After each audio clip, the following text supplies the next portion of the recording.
In the name of Allah, the most beneficent, the most merciful.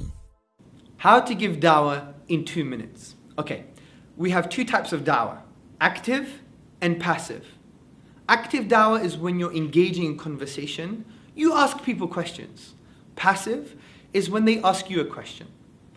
Let's start with the passive. Okay. Excuse me, Abdullah, why do you have a beard? That's a very good question, John. Thank you for asking that question.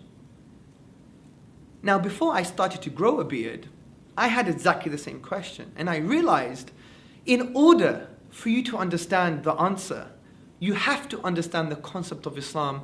Do you have some time? Let's do another scenario. Susan comes up to Aisha.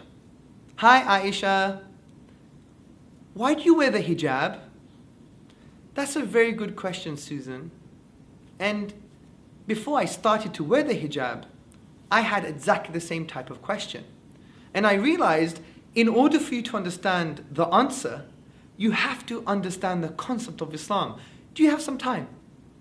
Let me just do this again. Hello, John. I'd like to know why you guys pray 5 times a day. You know, that's a very good question. In order for you to understand the answer, you have to understand the concept of Islam. You see where I'm going here, guys? I'm linking everything to the concept of Islam, regardless if you know the answer or not. And there's an important reason why. But let's start with the active, and then I'll get to the reason. Active dawah. Say I'm holding a leaflet. Excuse me, ma'am, excuse me, sir. Today we're talking about what's your goal? Oh, that's very interesting. Thank you for stopping and wanting to engage with me. You found that interesting, well, so do I. And I've realized that in order for you to understand what's your goal in life, you have to understand the concept of Islam. You see what I've done? Even by asking him a question, I'm linking it to the concept of Islam. Now, why are we doing this? Because, brothers and sisters, our answers come from Tawheed, our answers come from our concept.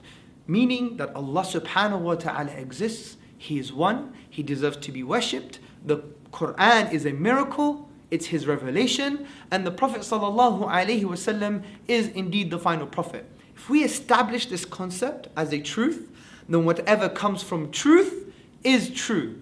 So when you explain to them the concept, then you've given them the foundation.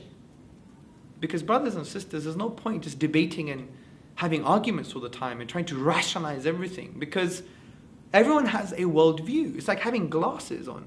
If my glasses are tinted green, I'm going to be saying, look at that building, it looks green.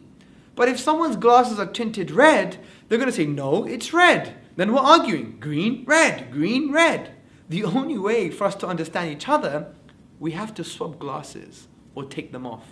And this approach does that. It gives them the foundation, the glasses in which we wear to see the world, which is the concept of Islam.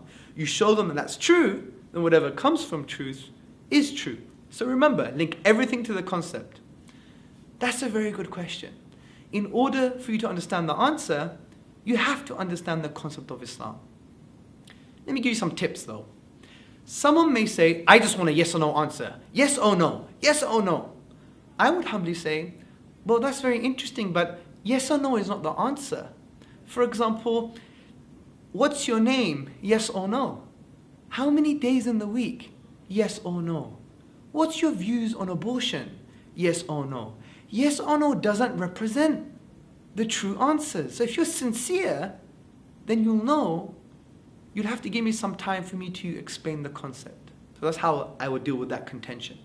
Another contention is someone may come up to you and say, I heard that you guys want to drink baby's blood. Now you're not going to respond by saying, well, that's a very good question. In order for you to understand the answer, you have to understand the concept of Islam. No, you don't do that because you're implying that we do drink baby's blood. In these type of questions, this is what I would do. Of course we don't drink baby's blood. Are you crazy? But in order for you to understand anything about Islam, you have to understand its concept. Do you have some time for me to explain this to you? I know in the beginning I said 2 minutes, but that was in a way to get your attention, and I really thought it would take me 2 minutes, but regardless, I think it's worth it. So follow this approach, and it's a very easy way of giving dawah. Assalamu alaikum.